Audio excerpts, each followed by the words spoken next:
À Haïti et au Liban, au Timor-Leste et au Libéria, au Kosovo et au Darfour, et dans plus d'une douzaine d'autres missions dans le monde, les forces de maintien de la paix de l'ONU font la une et sont en première ligne pour permettre à certaines des populations les plus fragiles du monde de vivre en paix. Les opérations de maintien de la paix de l'ONU n'ont jamais été aussi étendues, ni les attentes aussi grandes en matière de paix, de sécurité et de développement dans les sociétés éprouvées par les conflits. Les Nations Unies sont devenues la principale organisation à laquelle on fait appel en cas de crise internationale. Mais il n'en a pas toujours été ainsi. Ce que l'on appelle aujourd'hui maintien de la paix est le résultat d'une improvisation, de la réponse à la nécessité pratique de contenir les conflits, de créer un espace de négociation et de réconciliation. Après la Seconde Guerre mondiale, l'ONU est devenue synonyme d'espoir pour les peuples lassés par la guerre. Lorsque les délégués de 50 nations se sont réunis à San Francisco pour signer la charte de l'ONU, personne n'avait prévu le besoin de soldats de la paix. Longue vie aux Nations Unies! Mais il n'a pas fallu longtemps pour que la guerre froide s'abatte sur le monde et empêche le Conseil de sécurité de s'accorder sur les questions de paix et de sécurité. Il a alors fallu inventer de nouvelles façons d'apaiser les tensions et de régler les conflits. En 1948, dès la fin du mandat britannique en Palestine et avec la naissance d'Israël, l'ONU a été brutalement plongée dans une crise d'envergure internationale. Il faut que les pertes en vie humaine cessent immédiatement en Terre Sainte.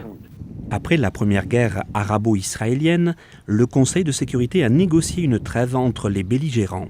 On a ensuite demandé à un Américain employé par les Nations Unies, Ralph Bunche, d'organiser la surveillance et le contrôle du respect de cette trêve par des observateurs militaires de l'ONU. C'était la première opération de maintien de la paix. Ces négociations de ce cessez-le-feu fructueuses ont clairement démontré que les Nations Unies étaient en mesure d'assurer un rôle de médiation dans un conflit majeur et d'écarter une menace sérieuse pour la paix. Connu sous le sigle ONUST, pour Organisme des Nations Unies chargé de la surveillance de la trêve au Moyen-Orient, ces observateurs sont toujours sur le terrain aujourd'hui. D'autres observateurs ont été envoyés au Cachemire en 1948 pour surveiller le cessez-le-feu entre le Pakistan et l'Inde. Mais 8 ans plus tard, en 1956, une nouvelle crise a éclaté au Moyen-Orient, autour du canal de Suez. Et l'ONU a pris de nouvelles initiatives tandis que les forces armées de 3 pays, la France, le Royaume-Uni et Israël, étaient déployées en Égypte.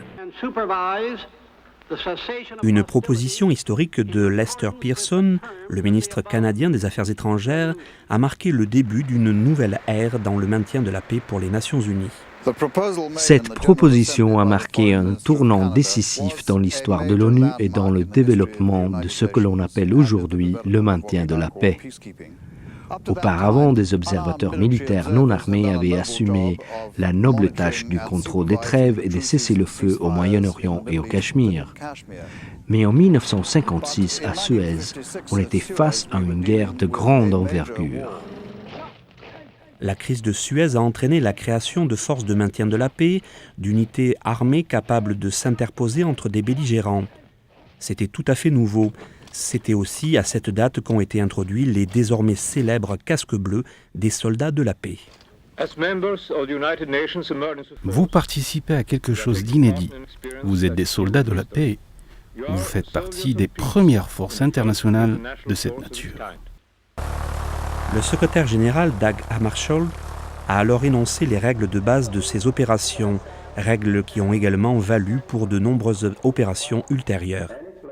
La première de ces règles prévoit que les belligérants doivent être disposés à accepter la présence des forces de l'ONU pour les aider à régler leurs différends.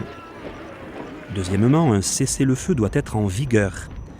Et troisièmement, les soldats de la paix ne peuvent utiliser la force que pour se défendre.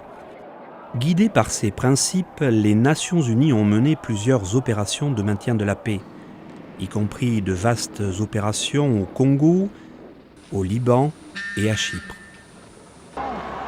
La fin de la guerre froide a marqué un autre tournant. Le début d'une expansion inédite des activités de maintien de la paix de l'ONU.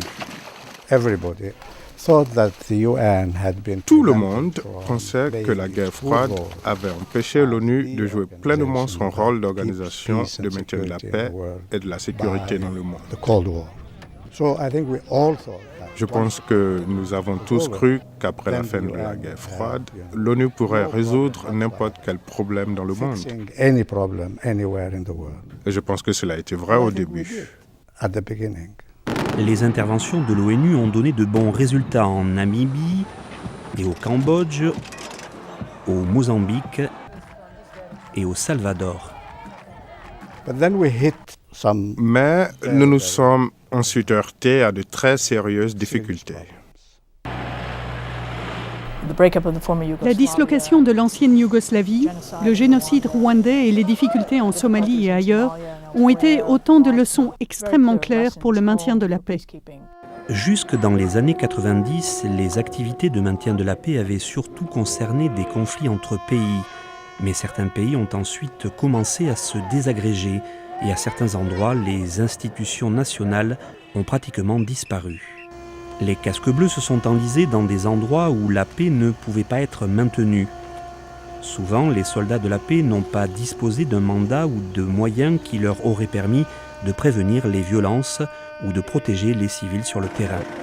Mais alors que certains commençaient à douter de l'utilité des activités de maintien de la paix de l'ONU, un autre tournant s'est amorcé. À la fin des années 90, les forces de la paix de l'ONU ont été appelées à reconstruire et à aider à gouverner des territoires aux quatre coins du monde. Il y a eu le Kosovo. Tu aurais pu aller au Kosovo, sinon l'ONU. Puis il y a eu le Timor. Là aussi, tu aurais pu aller au Timor, sinon l'ONU. 10 ans plus tard, les attentes sont encore plus grandes à l'égard des forces de maintien de la paix de l'ONU, forces qui peuvent s'appuyer sur de nombreuses leçons du passé. Nous ne pouvons pas aller partout.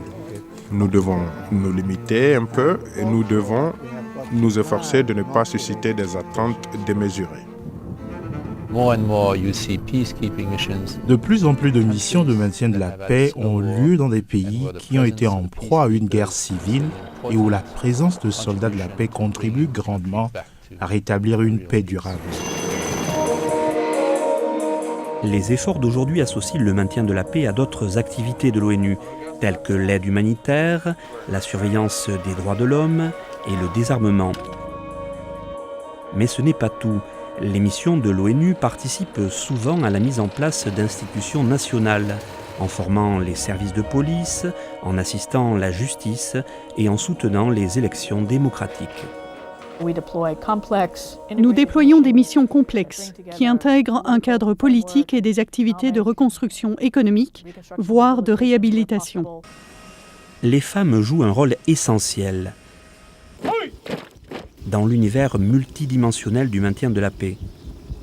Elles renforcent les opérations de l'ONU tout en émancipant d'autres femmes dans les sociétés où elles agissent. Dans ces conflits, nous constatons que les femmes sont souvent plus touchées que les hommes et qu'elles peuvent jouer un rôle essentiel dans le rétablissement de la paix. Aujourd'hui, pour être efficaces, les casques bleus doivent être organisés. Ils doivent être aidés par un système d'assistance de niveau mondial. Au classement des plus grandes flottes aériennes du monde, la flotte du maintien de la paix occupe une position qui se situe entre les 20e et 25e places. Souvent, les missions s'installent à des endroits où il n'y a absolument rien, ni infrastructure, ni logement, ni hébergement, ni bureau, ni sanitaire, et tout doit être mis en place à partir de zéro. L'expérience nous a appris une chose, chaque mission est différente. Prenons l'exemple de la mission d'Haïti. La MINUSTAH réunit des pays qui veulent s'efforcer d'aider Haïti. Elle réunit des troupes de 8 pays d'Amérique du Sud et d'un pays d'Amérique centrale qui, ensemble, se sont engagés sous l'égide des Nations Unies pour aider Haïti à surmonter ses difficultés. Parfois, les missions de maintien de la paix de l'ONU collaborent avec des organisations régionales en partenariat, comme dans le cadre de la mission difficile de maintien de la paix au Darfour avec l'Union africaine. C'est la première mission hybride au monde. L'ONU peut s'appuyer sur plus de 50 ans d'expérience dans le maintien de la paix. L'Union africaine peut compter sur la compréhension et la sympathie de populations dont elle partage la culture. En unissant ces organisations, on unit leurs forces. Monsieur le Président, la responsabilité de protéger ne s'arrête pas au coucher du soleil. Les missions de l'ONU ont aujourd'hui des mandats plus solides pour aider à mieux protéger les civils en organisant, par exemple, des patrouilles de jour et de nuit. Les opérations de l'ONU jouent également un rôle clé dans la stabilisation des sociétés en renforçant l'état de droit. La police de l'ONU organise des patrouilles et assure des activités de surveillance, de parrainage, de formation et de développement de capacités qui visent à ce que ces tâches puissent progressivement être prises en charge par les populations locales. Partout dans le monde, l'ONU œuvre pour la paix avec un budget inférieur à 0,5% des dépenses militaires mondiales.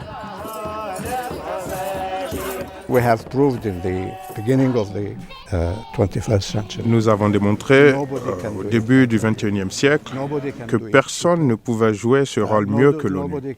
Pour moins d'argent et avec beaucoup plus de chances de succès. Les défis sont importants, les sacrifices aussi, mais les bénéfices sont également considérables. Si beaucoup de choses ont changé depuis les premiers jours, les soldats de la paix ont toujours les mêmes missions. Courage, humilité, ténacité et la même conviction qu'en travaillant ensemble, on peut améliorer le monde.